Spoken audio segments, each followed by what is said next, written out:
Hey, what's up everyone? It's Serranos here. Alright, I decided to try out a kind of a new recording gear I'm testing at the moment.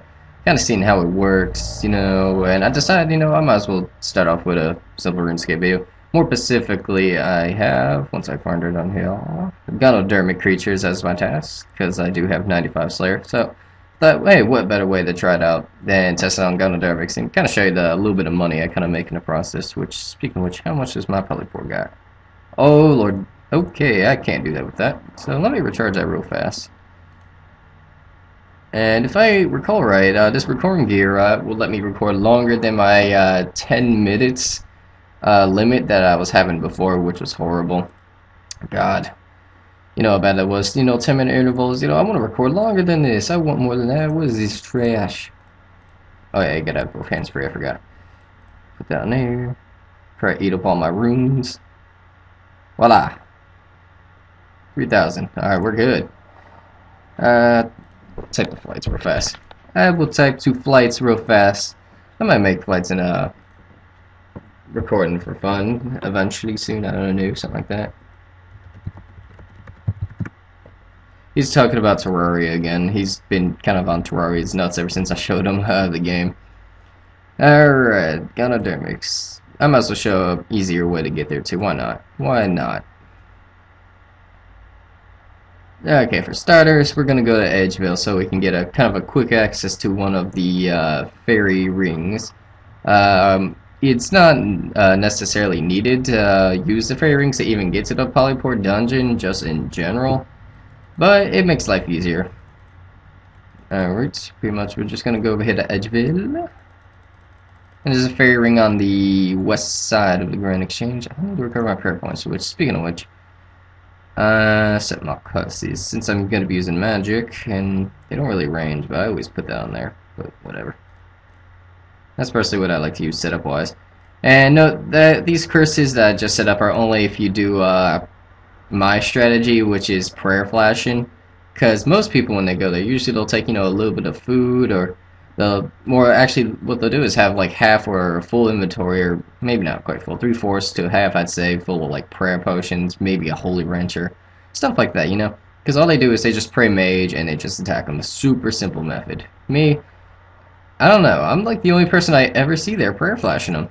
But anyway, now that we're at the fairy ring, oh, I am missing some things, I just remembered. Crap.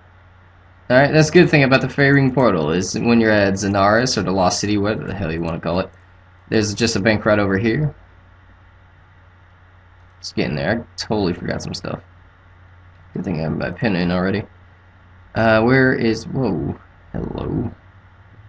Where the hell is it? Alright, neem oil and Vecna. Okay, is that everything? I got Vampirism, right? Yeah, Vampirism. Vampirism is super useful here.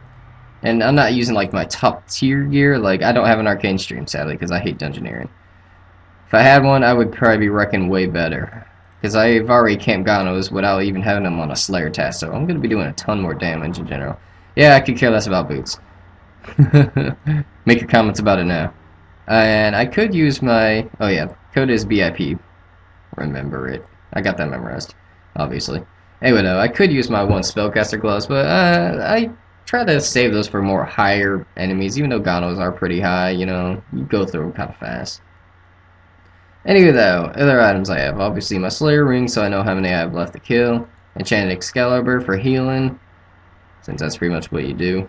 And again, this is all obviously before the beta combat stuff goes live, so this, I'm honestly gonna miss it.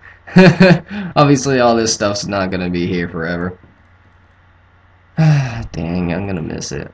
Alright, actually I'd like to hear some honest opinions on the combat beta. What do you think about it? Do you think that the combat beta, like the attack styles, how everything works in it, do you like it or do you not? And I'll tell you my honest opinion right now. I'm kinda half and half, but if I had to ultimately pick the old style like this is right now, or the new style of the combat beta combat, I would pick the old style. And more than I'm just, oh, I'm used to it, it's a lot more than that, because in the old style, I can prayer flash. I kind of tried prayer flashing in the new style, even though it still kind of works. it's nowhere near as effective as it is in the old style. Hey, look, Ganodermics. But pretty much using just my prayer flashing strategy, I can't really put them to the test anymore. Alright, Ganodermics. Now over here, let's just spray one with this, weakens them, boom, Vecna, which raises your magic level if you did not know. And now, I'd highly recommend stay spawning because they will come after you. Oh, now I just gotta get my prayer flashing in sync. There we go. Alright, I need time to get that back, spray with some neem oil again. Start attacking. It's literally that easy. Anyway though, old and new combat. I just really prefer the old one better because I'm just so used to it, of course. The armor and stuff is definitely a lot more original. Even the combat style is more original, even though you just click and attack stuff compared to yay flicks. Instead of just spam clicking abilities and junk, which some of it does have a little bit of timing. I've definitely noticed that there is timing with the abilities. So it does take a lot more work to really take someone down or something down, depending what how PvM is going to work in the final. Because I've seen like in one of my combat beta videos, I went to Banthos and started whooping his A, and even though I was doing that, it was honestly it was a joke. Oh, and just quick little side note, because I totally just remember this. I apologize if you hear cars and junk in the background. My window's open. I totally forgot to close that. Damn it. Well, this is only a test recording, so I guess professionalism can slide. Yes. Anyway, though, it's just combat beta. Man, I am losing track of everything. Taking that small talk, give me that shit. Alright, get her in here. Anyway, yeah, prayer flashing and all that. I only got 81 of these to kill. I go through 81 of these like it's nothing. What my A with 81 Ganodermics. Anyway, though, I think we're already up to 7 minutes. I want to break my 10-minute record. Why? Because that's all I got. And anyone who's wondering, like, hey, my videos are longer than 10 minutes, that is what you call the power of editing, just so you know. So now, instead of editing videos, I get to cut them up if I can make really, really long sessions of stuff, which will make my life so much easier.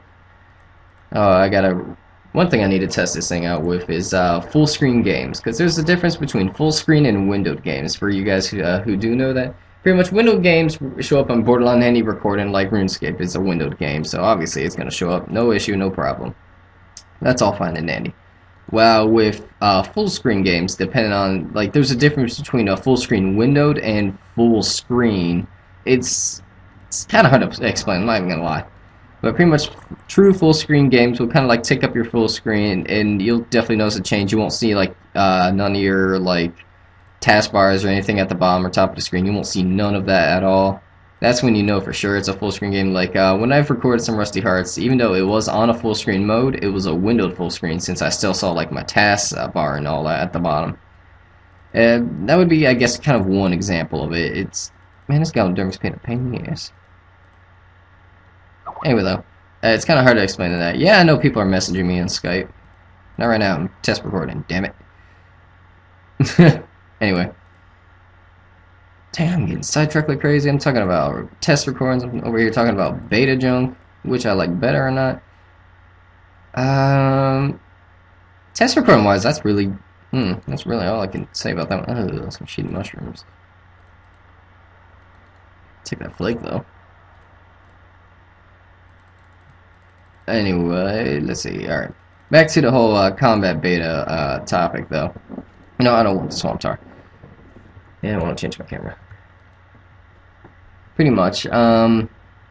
So far, what I've noticed, at least PvM-wise, I've noticed, at least old-style-wise, monsters, at least, have been more of a challenge. Like, anytime I went to Banthos, you know, like, in the old style, you know, I always made sure I was doing the right thing. If I was tanking, pray melee, of course, and if you're not tanking, you pray range. That's the basic, you know, Panther strategy. But even then, you could still accidentally or get wrecked or, you know, take some damage. I've definitely taken damage there. But then when I was on the beta, and when I was doing it, I was using the shield strategy. I think I was using a divine or something. Which I got a topic about that too, but I'll explain that in a minute. But anyway, though, pretty much, I wasn't taking any damage really at all. Like, I had something, my max health was around 9,000 something. I don't remember the exact number because I don't care. And I just remember the lowest my health ever got was like 7,000. Now, even though I was using full Torva, Divine, and all that stuff, I would still expect to take at least a little bit more damage, even if I was with a group. I mean, I don't know, maybe it's just me, but Manthos just seemed a lot weaker. Like, he was just constantly getting hit and wrecked by attacks left and right. All I saw was just damage splats all over him. I'm taking some damage. Partially because I'm messing up my prayer flashes, and partially because he's getting lucky as hell. Use that real fast. Blood burns, what? But anyway, though. Just from all that, I don't know if it's gonna be that easy on the finished version or not. I kind of hope not. But that's definitely one of those really debatable topics, because like I said, in the old system, I remember taking plenty of damage or getting wrecked a lot. Oh my god. Now I got Zebrock wanting the call. Jesus Christ. Jesus! Trying to do stuff. I got like literally 3 people trying to talk to me right now. Dang. Alright, well. To kind of end the topic, I'll talk about the whole divine thing super fast, and then we'll end this since everybody wants to apparently chat and talk with me. So, ending topic. Divine, Arcane, and what was it? The other one? Elysian. There we go. Couldn't think of the name. From what I've heard is the Divine is now a melee kind of shield. I think they all have a certain amount of absorb. The Arcane will turn into kind of like a... I'm not exactly sure what the percent of the absorption is yet. Oh my god, people! Sorry. I'm getting mad. Anyway, though. Pretty much, the Arcane's going to turn in... that I'm actually using right now, ironically. In the beta is supposed to have, I guess, some absorb. Now, this is strictly stuff I've heard. This is... I don't know if this is fact or not. But, based off my source, I'm going to believe them for now. If they're lying, I will be pissed off. Anyway, it's going to turn into an absorb shield for, mage. While Elysian's going to be an absorb shield for, well, range. Which does make sense, because when you talk to the melee trader person for armor, they offer Divine, while the one for range offers the Elysian. And of course, the one for mage, well, obviously offers the Arcane. So, in that sense, that part makes sense. So, is that really going to happen, and do you approve of this? I mean, if that happens, obviously, I would think that Arcane would go up in price, but Divine and Elysian both have been crashing a bit, and for good reason, because honestly, they're not... Oh, dang it. I'm gonna pause this real fast because people keep calling me. Alright, sorry about that. That was, you guys already know. That's... yeah, it's Zeb. Y'all gonna probably flip out. Like, some of y'all who really watch my videos probably gonna flip out, like, oh, now I know what Zeb looks like. Not that you guys sound like that. That sounds horrible. I'm sorry about that. I'm not trying to make y'all sound dumb. Wow. Crap, what was I talking about? Oh, the shields. Totally thought dang, I don't know why that, for a millisecond, that just looked like a, effigy for a second. I wish it was an effigy. I miss effigies. Why'd they have to nerf them? Whatever. Anyway, though, if they turn these 3 shields into kind of absorbing shield for each combat style, what's your opinion on that if that's true? Which brings me to actually one more topic, because it totally popped up in my head, because I was actually discussing it with Flights a little bit yesterday, is, alright, staffs.